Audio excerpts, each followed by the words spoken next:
Welcome to Sunday School for Sunday, October 27th, 2024, for our junior students, ages 9 to 11. I do not own the rights to this music. Today's Bible basis is coming out of Ezekiel chapter 43, verses 1 through 12. The title of today's story, Give Something Back. Sister Carter stood in front of the Sunday school. The pastor has asked for volunteers to help keep our church clean. Since we all enjoy Sunday school, I'm sure I'll have no trouble getting all of your cooperation. All the children looked at one another. That's what she thinks, said a few. Now she continued, we may as well start today. I have a list of duties here from Brother Foster, the superintendent. Some are easier and some are harder. First, I need 6 volunteers to stack chairs after Sunday school. I like one for each class, added Sister Carter. Okay, let's see some hands. Several hands went in the air. Good. John, you're in the charge of stacking chairs at 11 o'clock each Sunday in the kindergarten class. David, you take the primary class. Next, we need people to clean tables. Volunteers, please. Again, many hands were raised. This continued for each duty until Sister Carter got to the garbage detail.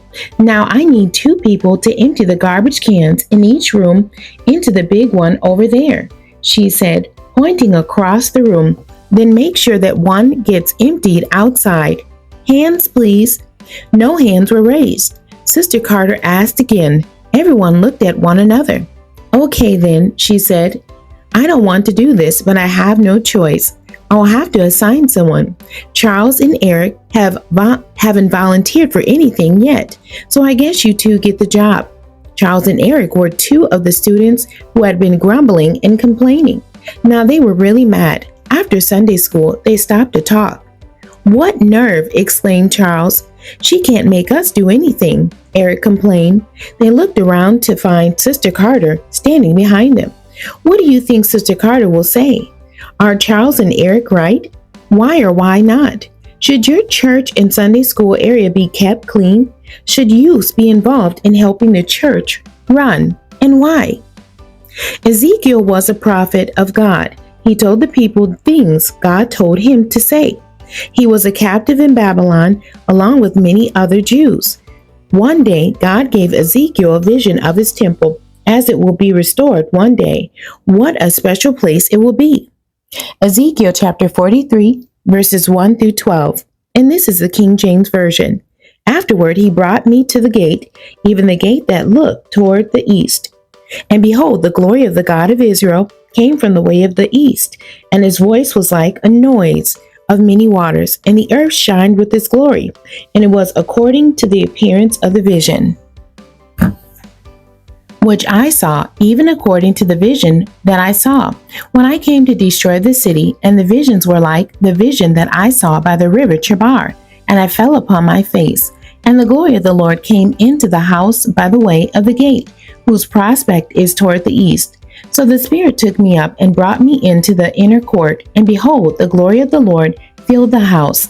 And I heard him speaking unto me out of the house. And the man stood by me, and he said unto me, Son of man, the place of my throne and the place of the soles of my feet, where I will dwell in the midst of the children of Israel forever, and my holy name shall the house of Israel no more defile, neither they nor their kings by their whoredom, nor by the carcasses of their kings in their high places, in their setting of their threshold by my thresholds, and their post by my posts, and the wall between me and them.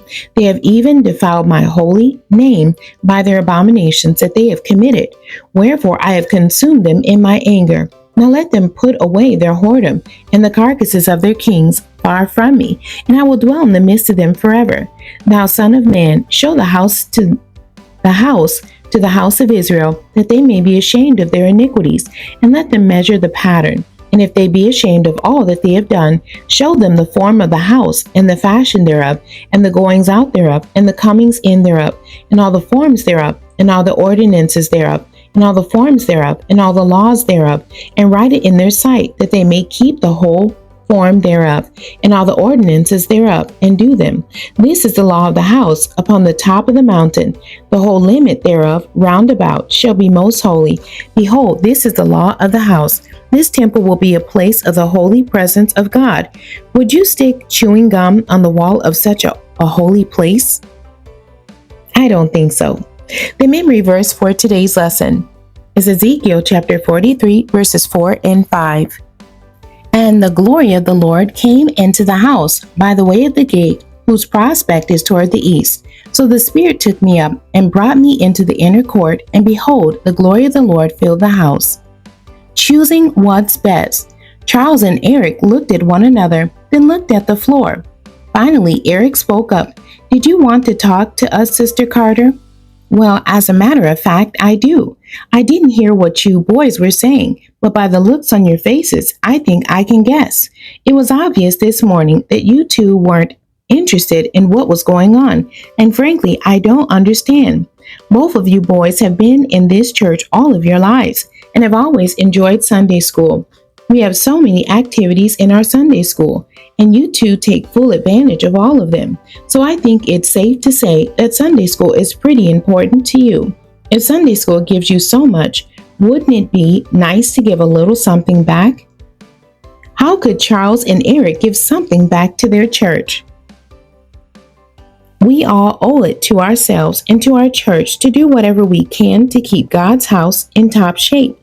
As Sister Carter said, we need to do something to give back some of what we get from our church. Think of 5 things you can do to help keep God's house clean. The end. God bless you and thank you for joining me today.